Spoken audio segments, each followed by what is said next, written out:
जय भोले की हर हर महादेव बम बम भोले। आज मैं आपको सुख सागर चौथे स्कंद का 25वां अध्याय सुना रही हूँ। सुने। परम पुरातन एक कथा सुनो विदुर धरि ध्यान, निर्पपति पुनर्जन्म जीव के हुए मित्र भगवान। सुनिए, मैत्रेय जी बोले, हे विदुर जी, भगवान शिव जी इस प्रकार उपदेश देकर और परचेताओं से पूजे जाने पर उसी जगह अंतर ध्यान हो गए। जब परचेता गण रुद्र भगवान के बताए हुए यानी स्त्रोत मंत्र को जल में खड़े होकर तप करते हुए 10,000 वर्ष तक तपस्या करते रहे। अब परचेताओं की कथा को पूर्ण न करके उनके पिता के वृत्तांत का वर्णन करता हूँ। हे विदुर, प्राचीन हरिषद को कर्मों में आसक्त देखकर दयालु नारद जी आकर बोले, हे राजन, तुम इस संसार में कर्म करके अपना कल्याण चाहते हो, सो मोक्ष रूप कल्याण कर्मों के करने से प्राप्त नहीं होता है। प्राचीन वर ही बोले, हे महाभाग, कर्मों से नष्ट हुई बुद्धि वाला मैं कल्याण को नहीं जानता।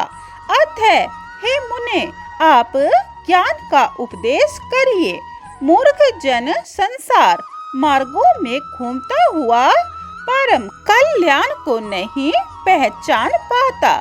नारद जी बोले, हे राजन, यज्ञों में जिन पशुओं को तुमने मारा है वे तुम्हारे मरने पर लोहे के पैने सींगों से तुम्हें नरक में छेदेंगे।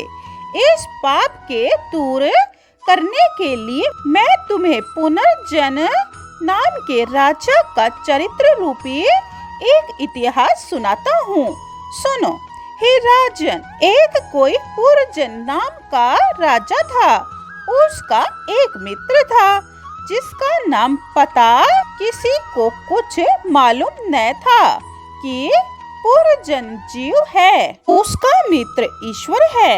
वह राजा शहर खोजता हुआ भूतल पर घूमने लगा, किंतु पृथ्वी पर जितने नगर थे वे सब उनको अच्छे नहीं लगे।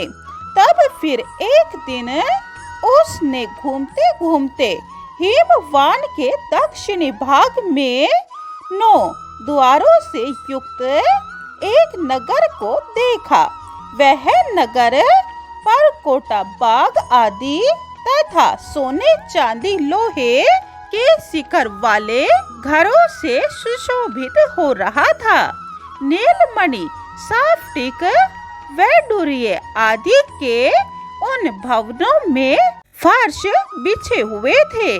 सभी चबूतरा, आंगन, गली, चौराहे आदि ध्वजा पताकाओं से सजी हुई थी।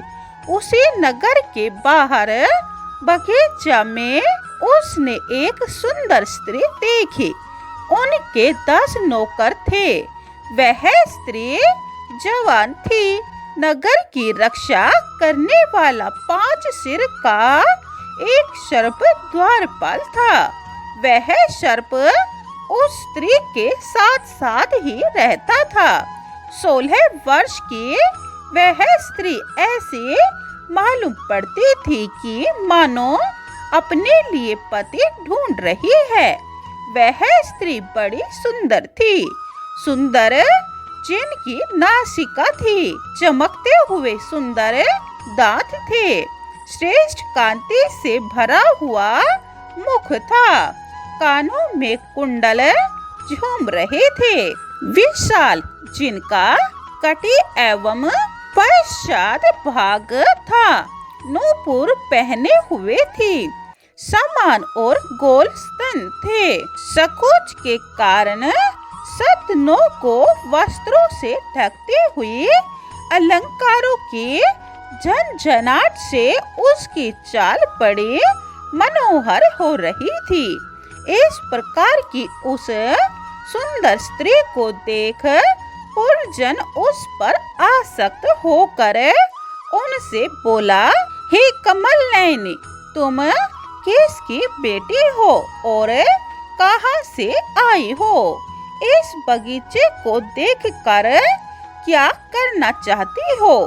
ये पीछे पीछे चलने वाले तुम्हारे 11 सेवक कौन हैं? तुम भवानी हो या लक्ष्मी हो अथवा सरस्वती हो? पर मालूम पड़ता है तुम इनमें से भी कोई नहीं हो, क्योंकि तुम तो पृथ्वी पर घूम रही हो और ये सब देवियां पृथ्वी को अपने चरणों से स्पर्श नहीं करती। हे शोभने, तुम्हारी सुंदरता को देखकर मुझे कामदेव सता रहा है, इसीलिए तुम मेरे ऊपर कृपया कर मुझे अपना ही बना लो। हे सुंदरी, तुम मेरी तरफ कटकटी भरी दृष्टि से देखो, जिससे मुझे सुख प्राप्त हो। मैं कामदेव से अत्यंत व्याकुल हो रहा हूँ। इस प्रकार वह स्त्री उनके इस अधीर वचनों को सुनकर उन पर मोहित हो गई और मंद मंद मुस्कान करती हुई बोली, हे राजन, मुझे मालूम नहीं है कि मुझको और इनको बनाने वाला कौन है और न मैं अपने या इनको गोत्र या नाम को ही जानती हूँ। ये मनुष्य और स्त्री मेरे ही सखा और सहेलियां हैं। मेरे शयन करने पर यह नाग इस मेरी नगरी की रक्षा करता रहता है। हे राजन, आप यहाँ आ गए, यह मेरा बड़ा ही सौभाग्य है। आप जिन जिन विषयों को चाहते हो वह सब मैं आपको पूर्ण करने को देती रहूंगी। हे राजन, मेरे साथ इन 9 द्वार वाली नगरी में निवास करते हुए 100 वर्ष तक विषय भोग करो, परलोक की तनिक भी चिंता न करने वाले आपके अलावा और किसी मनुष्य के साथ रमण कर सकूंगी। महात्मा तथा योगी जन इस गृहस्थ के सुख को तथा स्त्री पुत्र के आनंद को क्या जान सकते हैं। इस गृहस्थ अवस्था श्रम से ही देवता, पितर, मनुष्य आदि सबका कल्याण होता है। हे वीर, इस नगर में कौन सी मुझ जैसी स्त्री होगी जो आप जैसा सुंदर, स्वरूपवान और अपने आप आए हुए को पति न बनाना चाहती हो। हे महाभुज, आपकी सुंदर सुंदर सुडोल भुजाएं में किस स्त्री का मन लगवैया डलवाने के लिए न ललचाएगा। नारद जी बोले, हे राजन, प्राचीन वर्ही इस प्रकार वे दोनों पुरंजन और पुरंजनी निश्चय करके उस नगरी में निवास करते हुए 100 वर्ष तक आनंद करते रहे। उस नगरी के ऊपर के भाग में 7 द्वार थे, 2 नेत्र, 2 कान, कान के 2 नथने और 1 मुख। नीचे की ओर 2 द्वार थे, एक गुदा, दूसरा लिंग इंद्रिय। उसमें 5 द्वार पूर्व की तरफ थे और 2 दक्षिण और उत्तर में थे तथा 2 द्वार पश्चिम में थे। नेत्रों से देखना, नाक से सूंघना, मुख से खाना और बातचीत होती थी। ये ही 5 द्वार पूर्व के थे। हे नृप, दक्षिण कर्ण का नाम पितृहु, उत्तर कर्ण का नाम देवहु था। पूर्व की तरफ खगोता और अग्नि, मुखी नाम के 2 द्वार एक ही जगह थे। उन दोनों द्वारों में होकर राजा पुरंजन अपने मित्र घुमान के संग विभ्राजित नाम के देश को आया करता था। उसी तरफ नलिनी तथा नलिनी नाम के 2 द्वार और थे, जिनमें होकर अवधूति सखा के साथ सोरख नाम के देश को जाया करता था। एक सुरूपा नाम का जो पूर्व द्वार था, उसमें होकर रसज्ञ और विपण नाम के मित्रों के सहित अपिन और बदुदन देश को जाता था। पित्रह नाम का दक्षिण द्वार था, उनमें होकर पुरंजन श्रुतधर मित्र के साथ दक्षिण पांचाल देश को जाता रहता था। देवहू नाम का उत्तर द्वार था, जिससे श्रुतधर के संग उत्तर पंचाल देश को जाता था। आसुरी नाम के एक नीचे के द्वार से होकर दुर्मद नाम के मित्र के साथ ग्रामक देश को जाता था।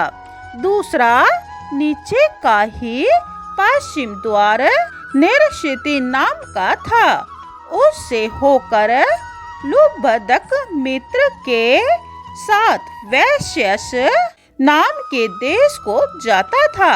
उस नगरी के नागरिकों में विवाक और पेशकृत नाम के 2 मुख्य नागरिक थे, जो कि अंधे थे, किंतु राजा पुरंजन स्वयं नागरिकों का स्वामी होता हुआ भी इन्हीं दोनों अंधे मित्रों के साथ समस्त कार्य करता था और जाता था। राजा अपने प्रधान विपुचिन मित्र के साथ जब अंतपुर यानी रनिवास में जाता था तो वह प्रसन्नता को प्राप्त हुआ, बड़ा ही संतुष्ट होता था। इस प्रकार वह राजा कर्मों में फंसा हुआ स्त्री जो जो काम करती थी, वही काम वह भी करता था। जब वह स्त्री मदिरा पान करती थी तो आप भी मद पान करने लग जाता था। जब वह स्त्री गान करती थी तो राजा गाने लग जाता था।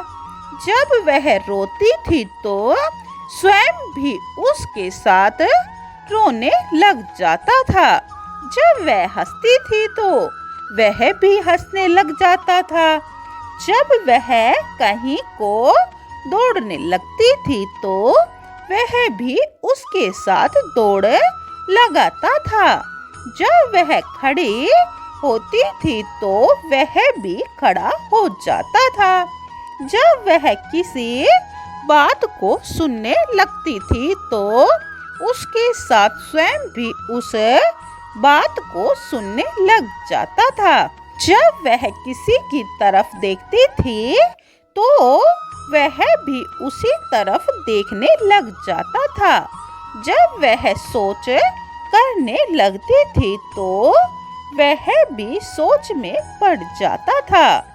जब वह प्रसन्न होती थी तो राजा भी खूब प्रसन्न होता था।